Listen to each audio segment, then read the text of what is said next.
Hello and welcome everyone, my self Vinay Yadav, mathematics mentor. Hope आप सभी लोग अच्छे होंगे। तो आज की वीडियो के अंदर हम लोग स्टार्ट करने वाले हैं प्रोबेबिलिटी चैप्टर से conditional probability. So let's have a look what is our today's goal. So आज का हमारा गोल होने वाला है, we will start with the conditional probability and we will see the questions based on the conditional probability thereafter after seeing some examples जहां से हमें definition का पार्ट बहुत अच्छे से क्लियर हो जाएगा। So let's have the definition of conditional probability. What is conditional probability and how it is being represented and किस तरह के questions आते हैं इसमें and what type of questions has already been asked in JEE Mains previously. So we will go with that also. So you can write this part, definition part. So let A and B be two events associated with a random experiment. Then the probability of occurrence of A under the condition that B has already occurred and probability of B is not equals to 0 is called the conditional probability, and it is denoted by probability of A such that B has already occurred. So how we write it as probability of A such that B has already occurred? हम इसको पढ़ते हैं we read it as probability of A such that B has already occurred is equals to number of element in A intersection B upon number of elements in B when we divide numerator and denominator by number of element in sample space. So we can rewrite it as this part can be written as probability of A intersection B upon probability of B, and again probability of B will be non-zero. तो what is the definition is कि हमारे पास कोई एक random experiment होगा जिसमें हम दो event define करेंगे उस पर्टिकुलर रैंडम एक्सपेरिमेंट से, एंड वी विल सी कि अगर हमारा एक इवेंट हो चुका हो, for example there are two events, event A and B, तो अगर हम बोलते हैं कि हमारा इवेंट बी हो चुका हो उसके बाद इवेंट ए के क्या होने की क्या प्रोबेबिलिटी है, या फिर हम बोल सकते हैं हमारा इवेंट अगर ए हो चुका है तो इवेंट ए के होने के बाद इवेंट बी के क्या होने की प्रोबेबिलिटी है, that is known as conditional probability. So the condition is, यहाँ पे अगर हम बात करें इवेंट बी हो चुका हो, this is the condition to find the probability of A. So let's take some examples so as to get a more clear picture for about conditional probability.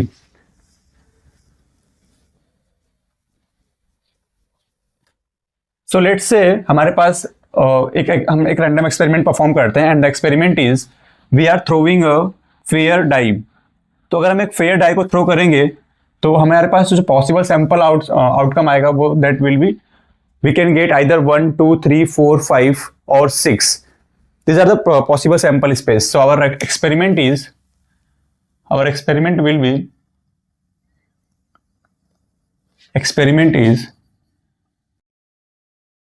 throwing a die. हम एक die को उछालेंगे, तो अगर हम एक die को फेंकेंगे तो हमारे पास what are the possible outcomes? The outcomes are our sample space S will be either we will get 1 2 3 4 5 और 6.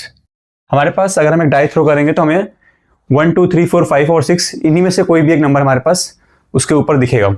तो लेट से अगर हम एक इवेंट डिफाइन करते हैं, event A is getting a number, या फिर हम बोल सकते हैं getting an integer greater than equals to 4.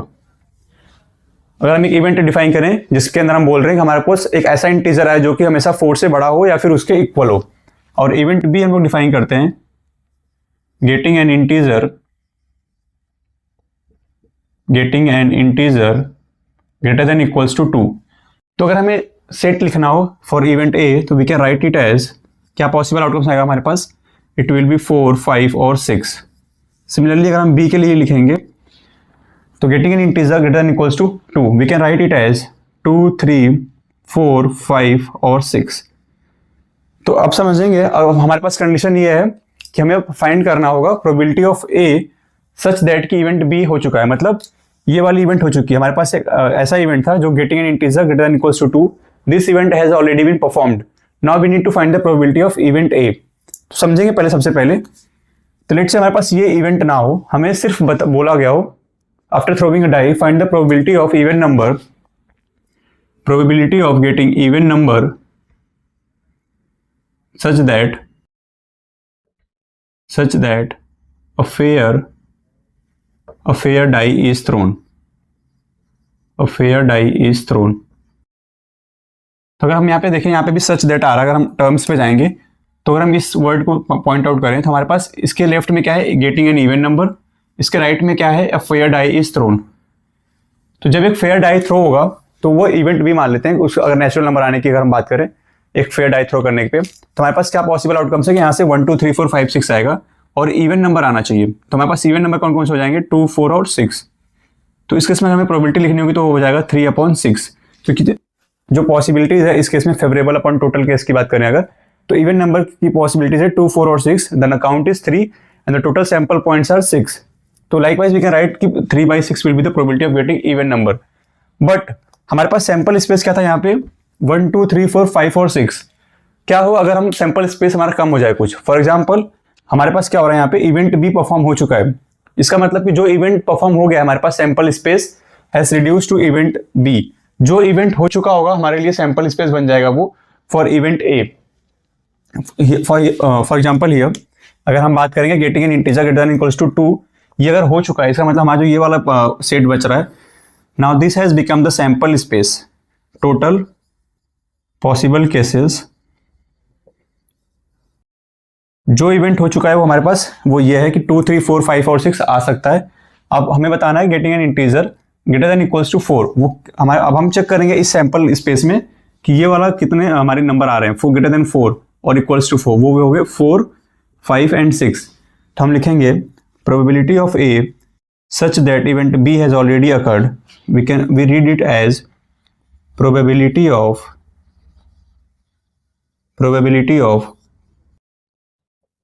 happening of event A such that event B has already occurred. So in this way we read this as probability of A such that event B has already occurred. तो हम यहाँ से लिख पाएंगे कि हमारे पास ये sample space बन जाएगा जो भी हमारा सेट होगा B, हमारे पास टोटल सैंपल स्पेस ये बचेगा। अब हम इसमें सर्च करेंगे ये वाले इवेंट कितने पॉसिबल है हमारे पास, 4 और 5 और 6, तो 3 पॉसिबिलिटीज है हमारे पास, that is 3 upon total possible cases are 5। Similarly अगर हमें बताना हो probability of B such that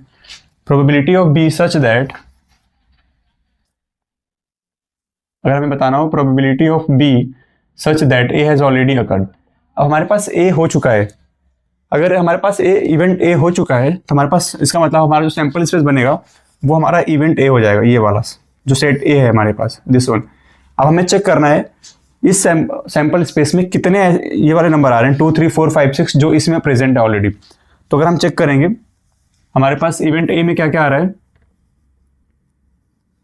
4 5 और 6, या फिर हम डायरेक्ट बता सकते हैं कि कॉमन पॉइंट्स कितने हैं दोनों में, जो दोनों में आ रहे हों। तो हम लिख सकते हैं A intersection B is equals to, अगर हम इंटरसेक्शन निकालेंगे दोनों में से तो वी विल गेट 4 5 एंड 6, 4 5 और 6। ये वो इवेंट एलिमेंट्स हैं जो सेट ए में भी प्रेजेंट है और सेट बी में भी प्रेजेंट है। Now we have been asked to write the conditional probability for event B such that event A has already occurred. तो जो इवेंट ऑलरेडी हो चुका है हमारे लिए वो सैंपल स्पेस बन जाएगा और उस सैंपल स्पेस में हम ढूंढेंगे कि कितने एलिमेंट्स हैं जो सेट बी के प्रेजेंट हैं। तो इस केस में अगर हम देखें 4 5 6 हमारे पास सैंपल स्पेस बन जाएगा, 4 5 6 will become sample space for us. अब हम चेक करेंगे कि हमारे पास जो इवेंट बी परफॉर्म हो रहा है, अब इवेंट बी क्या है, getting an integer greater than equals to 2, तो कितने ऐसे एलिमेंट्स होंगे जो इसमें प्रेजेंट होंगे। तो वी कैन सी 2 है ही नहीं इसमें, 3 नहीं है, 4 है इसमें, 5 है और 6 है। तो इसका मतलब हुआ कि हमारे पास तीनों एलिमेंट मिल रहे हैं। तो अगर हम बात करें फेवरेबल अपॉन टोटल केसेस की, तो फेवरेबल कितने हो जाएंगे हमारे पास, all 3 elements are present divided by total number of elements in set A, वो कितने हैं, 3। So this way we can write the probability of happening of event B such that event has already occurred is 1. तो probability of A such that event B has already occurred is 3/5 and probability of B such that event A has already occurred is 1. तो यहाँ से हम लोग लिख पाएंगे, अगर हम इसी को सॉल्व करेंगे विद द फॉर्मूला तो हम लिख सकते हैं probability of A such that event B has already occurred is equals to number of elements in A intersection B divided by number of elements in set B. तो यहाँ से अगर हम देखें तो कितने एलिमेंट्स आ रहे हैं यहाँ पे, 3, सेट बी में कितने एलिमेंट्स हैं, 5। But we have already visualized कि किस तरीके से हम बिना फॉर्मूले के इसको समझ पाएँ। तो यहाँ पर हो जाएगा number of elements in A intersection B divided by number of elements in set A. तो यहाँ से हो जाएगा 3 और number of elements in A this will be 3, so it will become 1। So इस तरीके से हम समझ सकते हैं कंडीशनल प्रोबेबिलिटी क्या होती है, कि किस तरीके से हमारा इवेंट बी होने के बाद प्रोबेबिलिटी ऑफ इवेंट ए क्या होगा, और अगर हमारा इवेंट ए हो चुका हो तो उसके बाद इवेंट बी की होने की क्या प्रोबेबिलिटी है। तो ये हमारा पहला एग्जांपल था। इसको हम समझेंगे सेट थ्योरी से भी।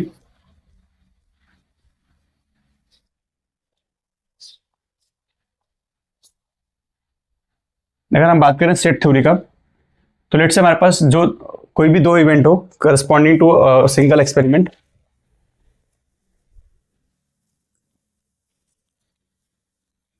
तो अगर हम वेन डायग्राम ड्रॉ करें यहाँ पे, लेट से हमारा ये सैंपल स्पेस है उस पर्टिकुलर एक्सपेरिमेंट के लिए, this is a sample space, और हमारे पास दो इवेंट हैं, इवेंट ए और इवेंट बी।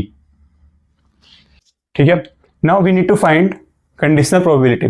सो लेट से अगर मैं स्मॉल ए को डिफाइन करता हूँ कि सिर्फ इवेंट ए के होने की प्रोबेबिलिटी, सिर्फ इवेंट बी के होने की probability small B, event A और इवेंट बी दोनों के होने की प्रोबेबिलिटी स्मॉल सी, उसके अलावा जो बच गया वो हो जाएगा हमारे पास डी।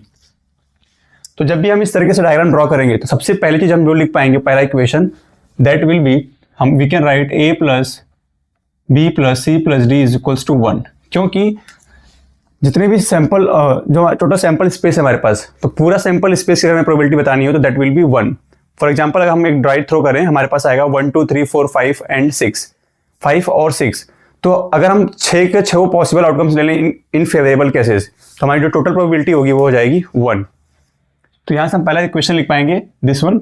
उसके बाद हमारे पास अगर हम यहाँ पे डिफाइन करें probability of A such that event B has already occurred, तो अगर लेट से सिर्फ हमें ये बताना हो कि यहाँ से प्रोबेबिलिटी ऑफ ए कितना होगा, प्रोबेबिलिटी ऑफ ए बताना होगा अगर हमें, इस केस में बिना किसी कंडीशन के, विदाउट कंडीशन अगर हमें प्रोबेबिलिटी ऑफ ए बतानी हो तो हम बता सकते हैं ए में कौन कौन से एलिमेंट जा रहे हैं, this one and this one, तो ये हो जाएगा A plus C divided by, यहाँ पे हम लिखेंगे favourable cases upon total cases. तो यहाँ पे हो जाएगा हमारे पास a plus C divided by, total कितना जाएंगे हमारे पास a plus B plus C plus D, तो ये हो जाएगा a plus B plus C plus D. तो यहाँ से हम लिख पाएंगे probability of a is equals to a plus C divided by a plus B plus C plus D.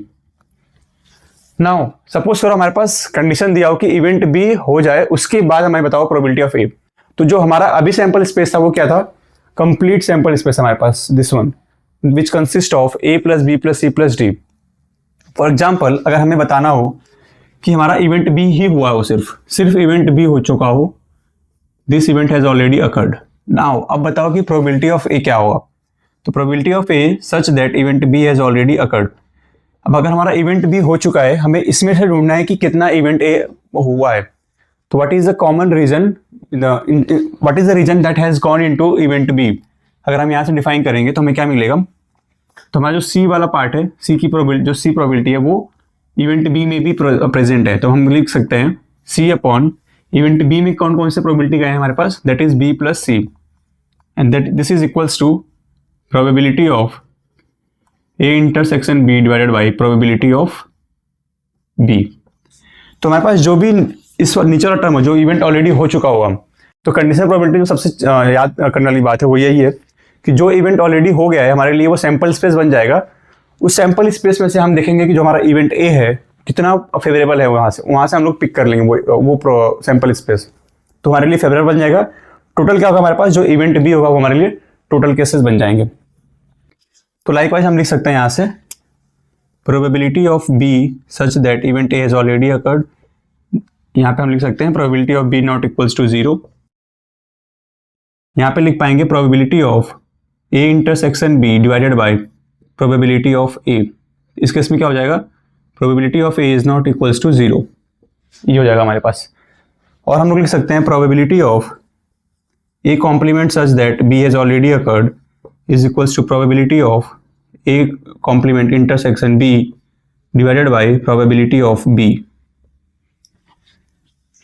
इसी को हम लोग लिख सकते हैं बी इंटरसेक्शन ए कॉम्प्लीमेंट क्या हो जाएगा हमारे पास, अगर हम बात करेंगे B intersection A complement probability,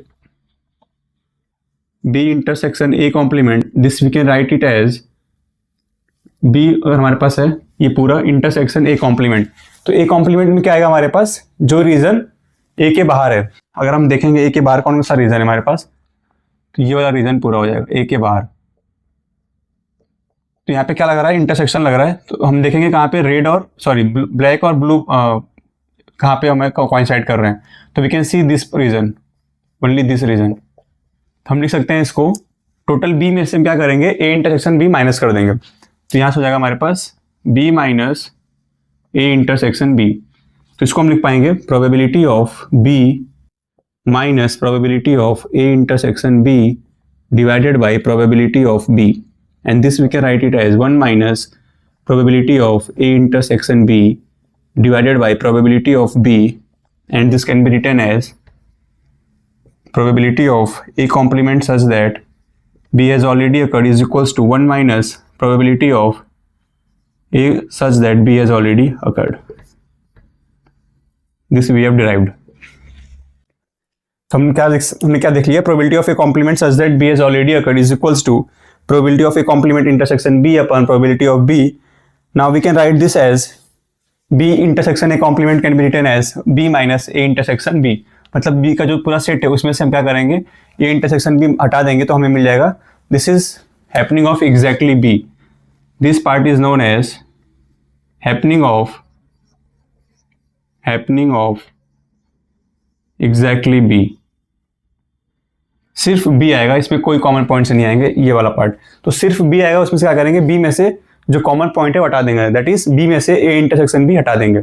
तो हम क्या करेंगे, यहाँ से इसको लिख सकते हैं इस तरीके से, then we can write it as 1 minus probability of A such that B has already occurred. So this is the basic of conditional probability. Now we can move towards questions based on conditional probability, so that कि हमें और अच्छे से clarity मिल जाए अभी तक जो हमने थ्योरी पार्ट पढ़ा है और जो हमने एग्जाम्पल्स देखे हैं। So let's move towards questions part. So let's take our first question based on conditional probability. इस क्वेश्चन से हमें बेसिक आइडिया लग जाएगा कि कैसे कंडीशनल प्रोबेबिलिटी जो फॉर्मूला कैसे अप्लाई करना है और क्या हमें यहाँ से आउटकम मिलेगा, वो हम देख लेते हैं एक बार। तो हमारे पास सॉल्यूशन हो जाएगा यहाँ पे।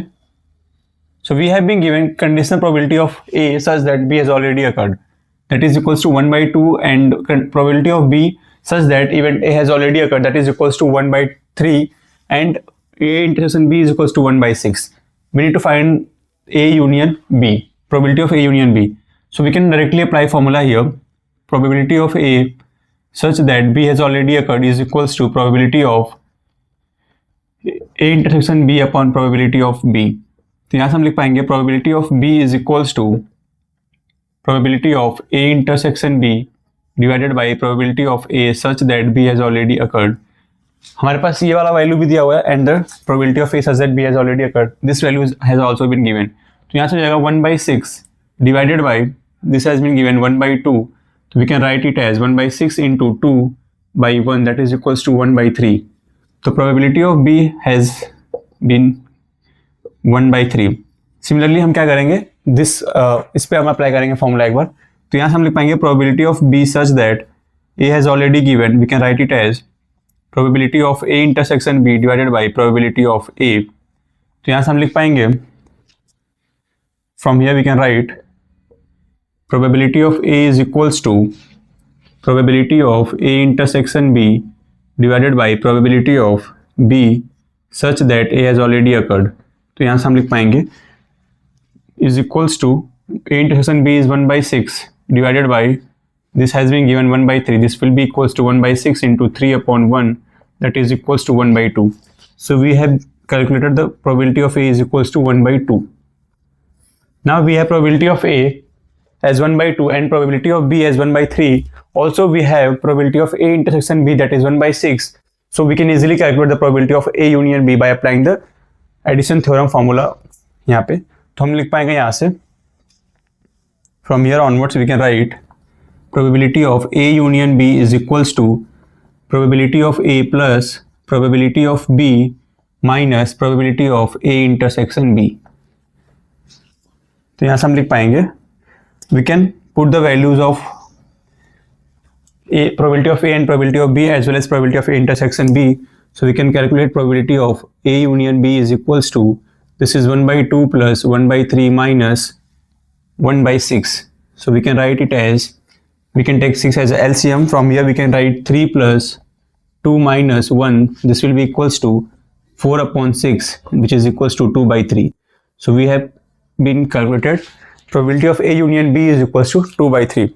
So this was the very first question and it was very simple question कि हम सीधे फॉर्मूले पे अप्लाई करेंगे और हमारे पास probability of B आ गया, probability of A आ गया and हमारे पास A intersection B की probability दी हुई है.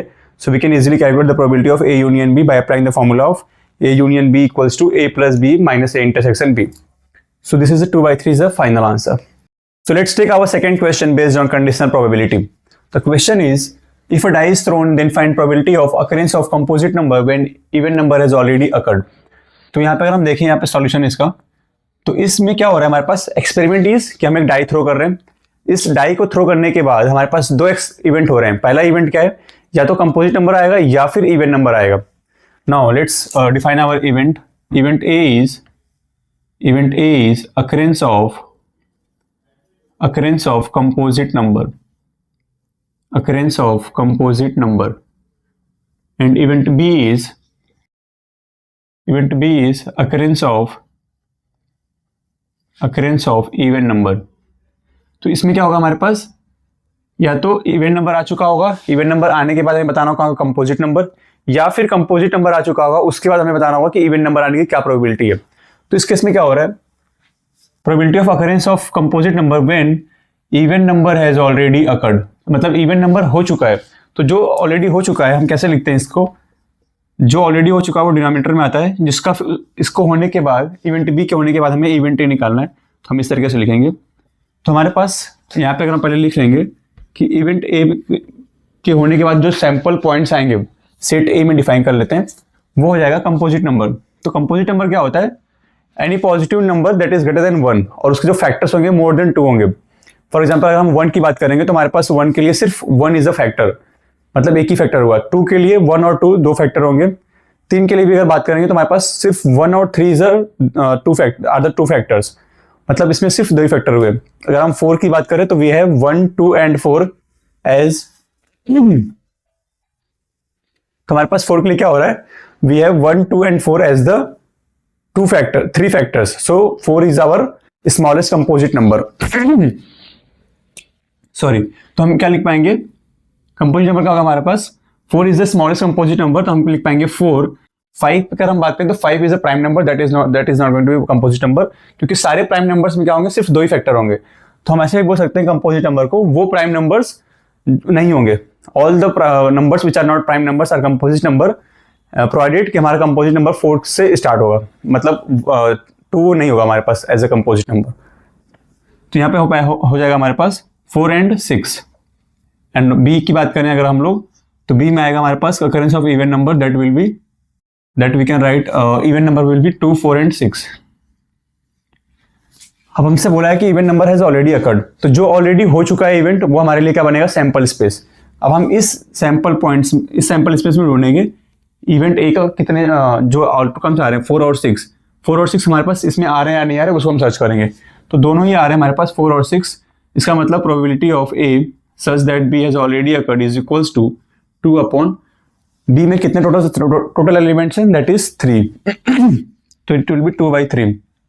अगर हम फॉर्मूले से जाएंगे तो हम लिख सकते हैं number of elements in A intersection B divided by number of elements in B. तो यहाँ पे हम लिख पाएंगे A intersection B is equals to that is 4 और 6. तो ए इंटरसेक्शन बी में कितने एलिमेंट्स आ रहे हैं हमारे पास, 2. तो हम लिख पाएंगे यहाँ से 2 upon number of elements in B that is 3. तो probability of A such that B has already occurred is 2 by 3. तो इसको हम लोग क्या पढ़ेंगे, probability of happening of probability of occurrence of composite number such that even number has already occurred. So that will be 2 upon 3. This is our answer.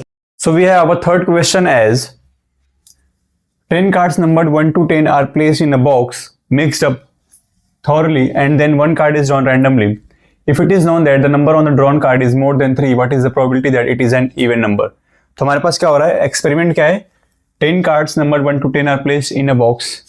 10 card जो हैं 1 से लेकर 10 तक उस पर लिखा हुआ है, वो हमने किसी एक ब्रांड बॉक्स में डाला, उसके बाद हमने उसको मिक्सअप किया and then one card is drawn randomly. तो जो 10 कार्ड है ऑलरेडी लिखे हुए एक बॉक्स के अंदर, उसमें से हमने एक रैंडम कार्ड उठाया, एक कार्ड को रैंडमली उठाया, that is our experiment. Now we have 2 events. पहला इवेंट क्या है, number on the drawn card is more than 3. दूसरा इवेंट क्या है, it is an even number. तो हमें डिफाइन करना है, दो इवेंट डिफाइन करना है, एक इवन नंबर के लिए और एक नंबर ग्रेटर देन 3 अकर्ड। तो पहले हम किसको बोलेंगे कि नंबर ग्रेटर देन 3 मोर देन 3 अकर्ड, या फिर इवन नंबर ए और बी में किसको डिफाइन करें। तो if it is known that the number on the drawn card is more than 3, तो हमें ऑलरेडी क्या हो चुका है, number on the drawn card is more than 3, हम उसको इवेंट बी पे डिफाइन कर लेते हैं। Number on the drawn card is more than 3, number on the drawn card is greater than 3, इसको हम इवेंट बी बोल देते हैं। इवेंट ए को बोल देंगे it is an even number, drawn card is an even number, it is an even number. तो हम क्या लिख सकते हैं यहाँ से, सेट ए अगर डिफाइन करेंगे तो जो हमारे पास इवन नंबर है वो कौन कौन से होंगे, 1 से लेकर 10 के बीच में, दैट विल बी 2, 4, 6, 8 और 10। हम इवेंट बी में क्या लिख सकते हैं, number on the drawn card is greater than 3, इसका मतलब क्या हो जाएगा 4, 5, 6, 7, 8, 9 या फिर 10। और यहाँ से हमें डिफाइन करना हो ए इंटरसेक्शन बी, तो हम लिख पाएंगे 2 इसमें प्रेजेंट नहीं है, 4 प्रेजेंट है, 6 यहाँ पे भी प्रेजेंट है, 8 यहाँ पे प्रेजेंट है, 10 भी प्रेजेंट है। तो हमें क्या बताना है, probability of A such that B has already occurred, या फिर probability of B such that A has already occurred, वो that we need to define, हमें समझना पड़ेगा। ऑलरेडी जो इवेंट हो चुका है, if it is known that number on drawn card is more than 3, तो number on drawn card is more than 3 जो हो चुका है उसको क्या करेंगे, डिनोमिनेटर में लिख लेंगे। उसके बाद हमें निकालना है इवेंट ए के होने की प्रोबेबिलिटी। तो यहाँ से हम लिख पाएंगे number of elements in A intersection B divided by number of elements in B, this will be equals to, इसमें 4 एलिमेंट आ रहे हैं in common, divided by number of elements in B is 1, 2, 3, 4, 5, 6, 7, that is 4/7 is our final answer. So these are the very basic questions so as to have grip on the conditional probability. We have our fourth question as a pair of numbers picked up randomly without replacement from the set 1, 2, 3, 5, 7, 11, 12, 13, 17 and 19. Find the probability that number 11 was picked when it is given that sum of numbers was even. तो अगर हम इसके solution की बात करें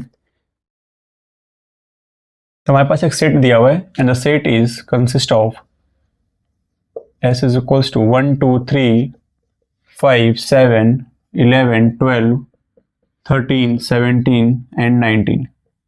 इतने हमारे पास total possible outcomes हो सकते हैं। इसमें से हमारे पास 2 इवेंट कौन से हैं, फाइंड द प्रोबेबिलिटी। हमने क्या किया, एक्सपेरिमेंट क्या है हमारे पास we have picked up 2 numbers randomly from this sample space.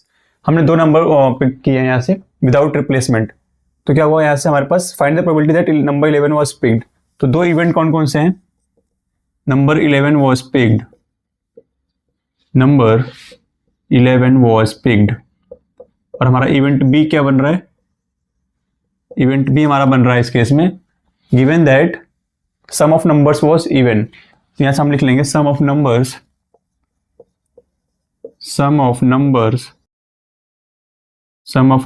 Was even. अगर हमें सिर्फ बताना हो कि टोटल हमें बताना है यहाँ से probability of A such that B has already occurred, probability of A such that B has already occurred, हमें यही बताना है। तो इसका मतलब हमारे पास सैंपल स्पेस क्या बनेगा, total possible cases number of elements present in set B. तो हमारे पास क्या हो जाएगा यहाँ से, अगर हमें 2 नंबर पिक किया हमने तो हम इसकी क्या कितने नंबर्स आएंगे फ्रॉम दिस सेट कि उनका सम करने पे इवन आए। तो इवन लाने के हमारे पास क्या होगा, या तो दोनों नंबर ऑड हो जाए, odd plus odd is equals to even, या फिर हम बोल सकते हैं even plus even is equals to even. तो आउट ऑफ दिस सेट जो हमारे पास प्रॉब्लम में दिया हुआ है, टोटल इवन नंबर कितने हो जाएंगे हमारे पास यहाँ से, तो 2 एंड 12, तो 2 नंबर हो जाएंगे हमारे पास even, and odd numbers will be 1, 2, 3, 4, 5, 6, 7, 8। तो हमारे पास टोटल ऑड नंबर हो जाएंगे 8, इवन नंबर हो जाएंगे 2। तो हमें क्या चाहिए, किसी भी अगर हमें सम इवन नंबर चाहिए, इसका मतलब कि हम किसी 2 इवन नंबर में से दोनों इवन नंबर चूज कर लेंगे। तो हमारे पास क्या हो जाएगा, number of elements in sample space is equals to number of elements in event B, that will be equals to, या तो हम क्या करेंगे दोनों इवन नंबर चूज कर लें, तो हमारे पास हो जाएगा 2C2, या फिर या फिर मतलब हम यहाँ पे ऐड करेंगे, या फिर हमारे पास दोनों नंबर जो हो ऑड आ जाए, मतलब हमारे पास टोटल ऑड कितने हैं 8, तो 8 में से हम कोई भी 2 नंबर चूज कर लेंगे। तो यहाँ पे हो जाएगा हमारे पास 8C2, तो इसको हम कैलकुलेट कर लेंगे तो हमारे पास हो जाएगा 1 + 8 × 7 divided by 2, this will be equals to 1 + 28 that is equals to 29। तो हमारे पास टोटल कितने केसेस बन सकते हैं, that will be 29 pairs will be there, जिसका हमारे पास क्या होगा, सम क्या होगा, इवन नंबर। हमें फाइंड करना है प्रोबेबिलिटी ऑफ ए, मतलब 11 नंबर 11 वाज पिक्ड। तो अगर हमें सेट ए लिखना पड़े पूरा तो हम लिख सकते हैं 11 आना चाहिए, इसका मतलब 11 के साथ साथ 1 आ जाए, या फिर 11 के साथ 2 आ जाए, या फिर 11 के साथ 3 आ जाए, या फिर 1 2 3 हो गया, ठीक है, यहाँ पे 5 आ जाएगा, या फिर 11 के साथ 7 आ जाए, या फिर 11 के साथ, अच्छा यहाँ पे 11 के साथ 11 आएगा या नहीं आएगा उस पर एक बार सोचते हैं। हमारे पास इस नंबर, इन सेट में से हमें 2 नंबर चूज करना है। तो अगर हमने 11 ले लिया है, इसका मतलब 11 यहाँ पे हट गया, क्योंकि हम यहाँ पे रिप्लेस नहीं कर रहे हैं, विदाउट रिप्लेसमेंट हो रहा है। तो 11 के अलावा हम क्या ले सकते हैं, फिर 12 ले सकते हैं, या फिर 11,13, या फिर 11,17 हो जाएगा, एंड 11,19। तो सेट ए में हमारे पास इतने पेयर्स बन सकते हैं जिनमें 11 पिक हो रहा है। अब हमें चाहिए probability of A intersection B, तो हम क्या लिख सकते हैं यहाँ से, probability of A such that B has already occurred equals to number of element in A intersection B divided by number of element in B. अब हमें बताना है कि 11 नंबर भी पिक हुआ हो, साथ के साथ उनका सम, ए इंटरसेक्शन बी का क्या मतलब हुआ है कि 11 भी आया हो, साथ के साथ उसका जो सम हो दोनों पेयर का, जो दोनों नंबर्स आ रहे हैं एक पेयर में, वो दोनों सम करने पे इवन आना चाहिए। तो हम इसमें से चूज करेंगे कौन से ऐसे पेयर हैं जिसपे सम इवन आ रहा हो। तो इसका मतलब क्या हो जाएगा, 11 प्लस मतलब दोनों ऑड नंबर होने चाहिए। तो ये हो जाएगा इसका सम 12, दैट इज इवन। यहाँ पे एक इवन आ गया, एक ऑड है, मतलब ये हमारे पास नहीं काउंट होगा। दोनों ऑड है तो काउंट हो जाएंगे, दोनों ऑड काउंट। एक इवन आ गया, दोनों ऑड और दोनों ऑड। इसका क्या मतलब है, हमारे पास हमें वो फेवरेबल केसेस बनेंगे, हमारे पास वो फेवरेबल केसेस बनेंगे जिसमें हमें सम करने पे इवन भी आए और हमारा 11 पिक हो रहा हो। तो हमारे पास कितने हो जाएंगे, 1 2 3 4 5 6 7, 1 2 3 4 5 6 7, that will be equals to 7 divided by total number of pairs possible in set B is, हमने ऑलरेडी देख लिया 29, this will be equals to 7/29 as our final answer. हमने 7 कैसे लिखा है, number of element in A intersection भी कैसे लिखा है हमने, तो वो अगर हम देखें तो हमें ए इंटरसेक्शन बी का क्या मतलब है, हमारे पास इवेंट ए का मतलब है कि 11 नंबर पिक हुआ हो, तो हमारे पास 11 इतने के साथ पिक हुआ है, मतलब टोटल कितने पेयर बने हमारे पास, 1 2 3 4 5 6 7 8 9, टोटल 9 पेयर बने हमारे पास। अब हमें चाहिए, इवेंट बी है कि सम इवन आना चाहिए तो दोनों हमें क्या होना चाहिए, दोनों का इंटरसेक्शन लेना है, मतलब 11 भी पिक हुआ हो और दोनों को सम करें तो हमें इवन नंबर भी मिल जाए। तो यहाँ से अगर हम देखेंगे तो सिर्फ ऑड और ऑड वाला पेयर आएंगे हमारे पास, तो काउंट करने पर 7 नंबर ऐसे आ रहे हैं जो कॉमन है, तो 7/29 as the final answer. So our fifth question is, this question we have taken from JEE Mains. So as of now we have practiced that very basic questions. Now we can attempt questions of JEE level. So let's see this question. If A and B are two events such that probability of A is 1/3, probability of B is 1/5 and probability of A union B is equals to 1/2, then probability of A such that B complement has already occurred plus probability of B such that A complement has already occurred is equal to, हमारे पास 4 options दिए हुए हैं।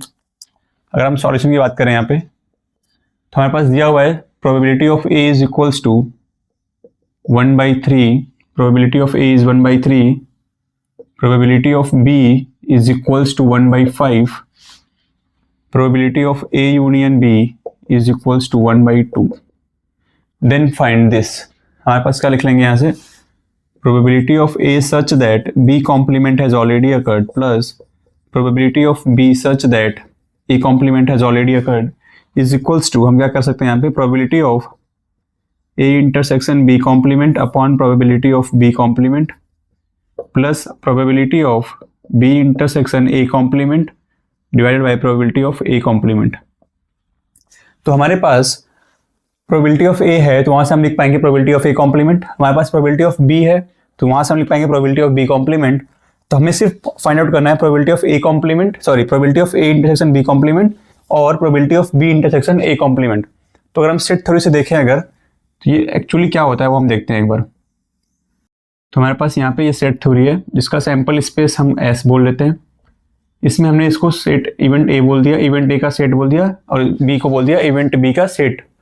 तो यहाँ से हम लिख पाएंगे, तो probability of A intersection B complement की अगर हम बात करते हैं, ए इंटरसेक्शन बी कॉम्प्लीमेंट क्या होता है, तो हमारे पास ए होता है ये वाला पूरा सेट, बी कॉम्प्लीमेंट का मतलब होता है जो बी के बाहर है, मतलब बी नहीं हो, तो हमारा बी नहीं हो इसका मतलब बी के बाहर होना चाहिए, and that will be this one, this region. तो अगर हम यहाँ से देखें तो हमें निकालना है ए इंटरसेक्शन बी कॉम्प्लीमेंट। इसका मतलब क्या हुआ कि जहाँ पे रेड और ब्लू वाले पोर्शन साथ में आ रहे हो, तो हम लिख पाएंगे A intersection B complement is equals to, वो रीजन कौन से हैं जहाँ पे ब्लू और रेड दोनों साथ में आ रहे हैं, वो सिर्फ ये वाला रीजन है, सिर्फ ये वाला रीजन है, मतलब कि सिर्फ ए हैपन हो रहा है, दिस रीजन। तो इस रीजन को हम क्या बोल सकते हैं, इसको हम क्या करेंगे, प्रोबेबिलिटी मतलब ए में से पूरा क्या करेंगे, टोटल ए में से हम लोग ए इंटरसेक्शन बी माइनस कर देंगे। तो यहाँ से हम लिख पाएंगे ए माइनस ए इंटरसेक्शन बी, इस तरीके से लिख सकते हैं। सिमिलरली अगर हमें लिखना हो बी इंटरसेक्शन ए कॉम्प्लीमेंट, तो उस केस में क्या हो जाएगा, हमारे पास बी इंटरसेक्शन ए कॉम्प्लीमेंट लिखना होगा, तो हमें क्या करना पड़ेगा, बी में से ए इंटरसेक्शन बी माइनस करना पड़ेगा। सिमिलरली अगर हम ड्रॉ करेंगे वेन डायग्राम में, तो हमारे पास जो आएगा बी इंटरसेक्शन ए कॉम्प्लीमेंट, वो ये वाला रीजन आएगा, सिर्फ बी वाला रीजन। तो उसमें क्या करेंगे, बी में से ए इंटरसेक्शन बी माइनस करना पड़ेगा। तो यहाँ पे हम लिख सकते हैं, यहाँ पे now here we can write probability of A intersection B complement क्या लिख पाएंगे कि हमें ए में से ए इंटरसेक्शन बी माइनस करना पड़ेगा। तो probability of A minus probability of A intersection B divided by 1 minus probability of B plus probability of B minus probability of A intersection B divided by 1 minus probability of A. अब हमें सब पता है, सिर्फ ए intersection B निकालना पड़ेगा, वो हम यहाँ से निकाल लेंगे। तो हम क्या कर सकते हैं, यहाँ से probability of A union B is equals to probability of A plus probability of B minus probability of A intersection B. तो ये हो जाएगा हमारे पास 1/2 is equals to 1/3 plus 1/5 minus probability of A intersection B. तो यहाँ से अगर हम सॉल्व करें तो हम लिख पाएंगे probability of A intersection B is equals to 5 + 3 8/15 minus 1/2, this is equals to 16 minus 15 1/30. So we got it as 1/30. तो यहाँ पे हम वैल्यू सब्स्टिट्यूट कर देंगे, तो हमारे पास क्या आ जाएगा, प्रोबेबिलिटी ऑफ ए इज 1/3, तो we can write it as, from here we can write 1/3 minus 1/30 divided by 1 minus probability of B, that is 1 minus 1/5, it will be 4/5 plus यहाँ पे लिख पाएंगे probability of B is 1/5 minus A intersection B का probability हो जाएगा 1/30 divided by 1 minus probability of A, that is 1 minus 1/3, it will be equals to 2/3। So after simplification we can write, ऊपर नीचे 10 से मल्टीप्लाई कर लेंगे तो हमारे पास हो जाएगा 10 - 1, that is 9/30, 9/30 multiply by 5/4 plus यहाँ पे ऊपर नीचे 6 से मल्टीप्लाई कर लेंगे तो 6/30, 5/30 minus 5/30 into 3/2। After simplification we can write 6 times जाएगा, 3 से 2 बार जाएगा, तो हो जाएगा 3/8 प्लस यहाँ से आएगा हमारे पास 10 times 1 2, that will be equals to 1/4, it will be equals to 3 + 2 5, 5/8 is the final answer. 5/8 is the right answer. तो हमने क्या किया यहाँ पे, हमारे पास जो इंपॉर्टेंट पॉइंट वो ये है कि हमें ए इंटरसेक्शन बी कॉम्प्लीमेंट का मतलब पता होना चाहिए, वो कौन सा रीजन है, वो सिर्फ हैपनिंग ऑफ इवेंट ए है, मतलब कि सिर्फ इवेंट ए होना चाहिए। तो सिर्फ इवेंट ए होना चाहिए मतलब इवेंट ए में से वो वाला रीजन माइनस कर दो जो कॉमन है, मतलब ए में से ए इंटरसेक्शन भी माइनस कर दो। Similarly B intersection A complement का मतलब होता है happening of event B only, मतलब बी में से कॉमन पोर्शन माइनस कर दो। तो बी में से क्या किया हमने, बी में से कॉमन पोर्शन माइनस कर दिया, तो ये हो जाएगा। तो हमने इसको इस तरीके से लिखा, फॉर्मूला अप्लाई किया इस पे कंडीशन प्रोबेबिलिटी का। There after we have written this as this one, from we have taken the reference from here, so value substitute किया हमने, हमें फाइनल आंसर आ गया 5/8। So this was our good question from JEE Mains 2022 में पूछा गया था, तो आप इसको प्रैक्टिस करना एक बार अच्छे से. So let's see our next question that has been asked in JEE Mains. In fact, this has been asked this year itself. The question is, if A and B are two events such that probability of A is 0.7, probability of B is 0.4, and probability of A intersection B complement is 0.5, where B bar denotes the complement of B, then probability of B such that A union B complement is equals to. तो हम क्या करेंगे इस बार, हमारे पास पहला approach जो अभी हमने लास्ट क्वेश्चन में देखा था, सेट थ्योरी का अप्लाई करेंगे. जो भी यहाँ पे फॉर्मूला आएगा, for example B intersection A union B complement, उसको सेट थ्योरी से सॉल्व कर सकते हैं. अब नेक्स्ट अप्रोच चीज हम कैसे सॉल्व करेंगे एग्जाम में, वो भी एक बार देखते हैं. तो हम कैसे सॉल्व करेंगे इसको, हम क्या करेंगे, दो इवेंट ड्रॉ कर लेंगे, सेट ड्रॉ कर लेंगे दो इवेंट के करस्पॉन्डिंग. इवेंट ए के करस्पॉन्डिंग जो सेट बनेगा उसको हम सेट ए बोलते हैं. इवेंट बी के करस्पॉन्डिंग जो सेट बनेगा उसको हम क्या बोलते हैं, इवेंट बी. ये हमारा टोटल सैंपल स्पेस है. This is our sample space. अब हमने क्या किया, हमने इसको सिर्फ हैपनिंग ऑफ इवेंट ए, मतलब ये वाला रीजन, इसको हमने प्रोबेबिलिटी ए बोल दी. Happening of only event B, उसको हमने बी बोल दिया. Happening of event A and B, उसको हमने सी बोल दिया. जो रिमेनिंग बच गया उसको हमने क्या बोल दिया, डी. सबसे पहला एक क्वेश्चन जो हम लिख पाएंगे इस तरीके से, इसको हम ड्रॉ करने के बाद, वो होगा A plus B plus C plus D. यहाँ पे लिखते हैं A plus, we can write a plus b plus c plus d is equals to 1, क्योंकि सारे प्रोबेबिलिटीज होगी ऐड करने पे कितना हो जाएगा, 1 हो जाएगा किसी भी एक रैंडम एक्सपेरिमेंट पे. तो यहाँ से हम लिख पाएंगे, हमारे पास क्या क्या दिया हुआ है, a intersection b complement, probability of a intersection b complement, and we have seen this is nothing but happening of event a only. तो क्या हो जाएगा, वो सिर्फ a दिया हुआ है इनफैक्ट. तो यहाँ पे हो जाएगा a इज इक्वल्स टू 0.5. ये क्या है, ए इंटरसेक्शन बी कॉम्प्लीमेंट, हमने लास्ट क्वेश्चन में भी देखा था अभी. This is the happening of only event A. Happening of only event A is this one region, जहां पे ए की प्रोबेबिलिटी आ रही है. तो जगह 0.5. तो हमें ए की वैल्यू मिल गई. Now we can write what else we have been given. Probability of A has been given as 0.7. तो प्रोबेबिलिटी ऑफ ए कितना हो जाएगा हमारे पास, A plus C. Probability of A is A plus C is equals to 0.7 and probability of B is given as, तो हमारे पास probability of B कौन सा आएगा, बी और सी का सम. तो यहाँ से हो जाएगा B plus C is equals to 0.4. अब हमें ए बी सी और डी निकालना है. उसके बाद हमारे पास जो क्वेश्चन में दिया हुआ है उसको हम सॉल्व करेंगे. तो हमारे पास ए मिल गया है, हमारे पास 0.5, ए इज इक्वल्स टू 0.5. और हम क्या निकाल सकते हैं, यहाँ से सी निकाल सकते हैं हम लोग. तो हमारे पास हो जाएगा ए की वैल्यू हो जाएगी 0.5 plus C is equals to 0.7. यहाँ से सी की वैल्यू हो जाएगी हमारे पास 0.2. Now we have C also. Putting the value of C in this equation, we can get B plus 0.2 is equals to 0.4. तो यहाँ से लिख पाएंगे B की वैल्यू 0.2. हमारे पास क्या क्या आ गया, A मिल गया, B मिल गया, C मिल गया. हम क्या करेंगे, A plus B plus C की वैल्यू डालेंगे इस वाले इक्वेशन में, पहले इक्वेशन में. तो हमारे पास आ जाएगा A की वैल्यू है 0.5 प्लस B की वैल्यू है 0.2 प्लस C की वैल्यू है 0.2 plus D is equals to 1. तो यहाँ से आ जाएगा डी की वैल्यू 0.1. तो डी आ गया हमारे पास 0.1. अब हमारे पास ए बी सी और डी इंडिविजुअली सारी वैल्यूज आ चुकी हैं. अब हमसे क्वेश्चन में क्या पूछा है वो देखते हैं एक बार. तो क्वेश्चन में पूछा है हमारे पास probability of B such that A union B complement has already occurred. तो हम क्या करेंगे, हमारे पास दिया हुआ है, पूछा है हमसे probability of B such that A union B complement has already occurred. तो इसको हम लोग क्या करेंगे, कंडीशनल प्रोबेबिलिटी अप्लाई करेंगे इस पे. We can write it as probability of B intersection A union B complement divided by probability of A union B complement. इस पे हम डिस्ट्रीब्यूटिव लॉ अप्लाई कर लेंगे सेट थ्योरी का. तो हम इसको लिख पाएंगे यहाँ से, from here we can write, मैं यहाँ पे वैल्यू लिख लेता हूँ जो हमारे पास वैल्यूज आई हैं. ए की वैल्यू है 0.5, बाकी रफ कर देता हूँ मैं. ए की वैल्यू है 0.5, बी की वैल्यू है 0.2, A is equals to 0.5, B is equals to 0.2 and C is equals to 0.2 and D is equals to 0.1. बाकी मैं इसको एक बार रफ कर देता हूं.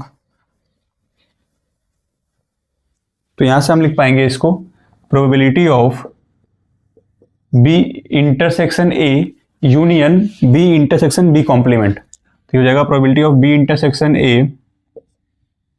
फिर हमारे पास क्या आ जाएगा union B intersection B complement divided by probability of A union B complement. तो ये हमारा हो जाएगा नल, क्योंकि अगर हम बी की बात करते हैं, अगर हम हमारे पास ये सेट ए है, सेट बी है, और अगर हम बात करें प्रोबेबिलिटी ऑफ बी, ये हो जाएगा प्रोबेबिलिटी ऑफ बी, हम बोल रहे हैं intersection with B complement. B complement मतलब जो इसके बाहर आया हो, तो कोई भी कॉमन पॉइंट नहीं मिला हमारे पास, दैट इज नल। तो ये हो जाएगा हमारे पास नल। तो हमारे पास क्या बचेगा यहाँ से, probability of A intersection B. तो probability of A intersection B बच गया is equals to probability of A intersection B divided by probability of A union B complement. तो probability of A intersection B क्या हो जाएगा, A B C D के term में, that is C. तो हो जाएगा C divided by A union B complement. हमें सोचना पड़ेगा क्या होगा, तो एक बार उस पर सोचते हैं हम लोग कि ए यूनियन बी कॉम्प्लीमेंट क्या होगा। तो यहाँ से हम लिख पाएंगे, अगर हम डायग्राम पे देखें तो हमारे पास ए क्या है, ए हमारे पास ये वाला पूरा इवेंट है ए प्लस सी। हम क्या बोल रहे हैं, यूनियन ले लो किसके साथ, बी कॉम्प्लीमेंट। तो बी कॉम्प्लीमेंट क्या होता है हमारे पास, हमें यूनियन ही लेना है बेसिकली। तो बी कॉम्प्लीमेंट क्या हो जाएगा हमारे पास, बी के बाहर वाला हिस्सा, बी के बाहर वाला मतलब दिस रीजन, बी के बाहर मतलब ये वाला रीजन हो जाएगा। तो हमारे पास यूनियन लेना है, मतलब हमारा जहां तक हमारा पेन चल गया है वो सारा पोर्शन लेना है, मतलब पूरा सैंपल स्पेस कवर हो गया एक्सेप्ट दिस बी। हम क्या लिख सकते हैं, ए यूनियन बी कॉम्प्लीमेंट को, A union B complement, probability of A union B complement we can write 1 minus B. ये तो हमने देख लिया इस तरीके से पूरा ड्रॉ करके 1 माइनस बी लिख सकते हैं, या फिर हम क्या लिख सकते हैं, is equals to A plus C plus D लिख सकते हैं। तो हमने क्या किया, ए यूनियन मतलब ए को ले लिया, यूनियन लिया बी कॉम्प्लीमेंट मतलब बी के बाहर वाला हिस्सा। हमें यूनियन लेना है मतलब जहां जहां हमारा पेन चल जाएगा वो पूरा रीजन आ जाएगा हमारे पास। तो टोटल में से क्या हो गया, हमने बी माइनस कर दिया, या फिर हम लिख सकते हैं A plus C plus D. या फिर हम क्या कर सकते हैं इस केस में, हमारे पास ए में कौन कौन से एलिमेंट आ रहे हैं ये देखते हैं। अगर हम बात करें ए यूनियन बी कॉम्प्लीमेंट की, तो कैसे सिंप्लीफाई करेंगे बिना डायग्राम के, तो हम लिख पाएंगे यहाँ पे मेथड 2 देखते हैं एक बार। तो हमारे पास ए में क्या आएगा, ए और सी आ रहे हैं, ए और सी, इस तरीके से हम लिख लेते हैं इसको। ए में आ रहा है 1 ए कॉमा सी, यूनियन लगा लेंगे। बी कॉम्प्लीमेंट में कौन कौन से रीजन आएंगे हमारे पास, प्रोबेबिलिटी बी कॉम्प्लीमेंट में जो बी प्लस बी और सी के बाहर हो, दैट इज ए और डी, ए और डी। अगर हम यहाँ से यूनियन लेंगे ए सी और ए डी पे, तो हमें क्या मिल जाएगा यहाँ से, ए और सी और डी। तो हमें मिल जाएगा ए यूनियन बी कॉम्प्लीमेंट में ए सी डी। तो ये इस तरीके से हम अप्लाई कर लेंगे बिना डायग्राम ड्रॉ किए भी। तो यहाँ से हमारे पास आ जाएगा, तो हमारे पास probability of A union B complement की वैल्यू हो जाएगी A plus C plus D, या फिर 1 माइनस बी। हम लिख पाएंगे यहाँ से this is A plus C plus D. तो सी की वैल्यू कितनी हो जाएगी हमारे पास, 0.2 डिवाइडेड बाई ए की वैल्यू है 0.5, या हम लिख सकते हैं 1 minus B, 1 minus B, B की वैल्यू है 0.1, सॉरी बी की वैल्यू कितनी है हमारे पास 0.2।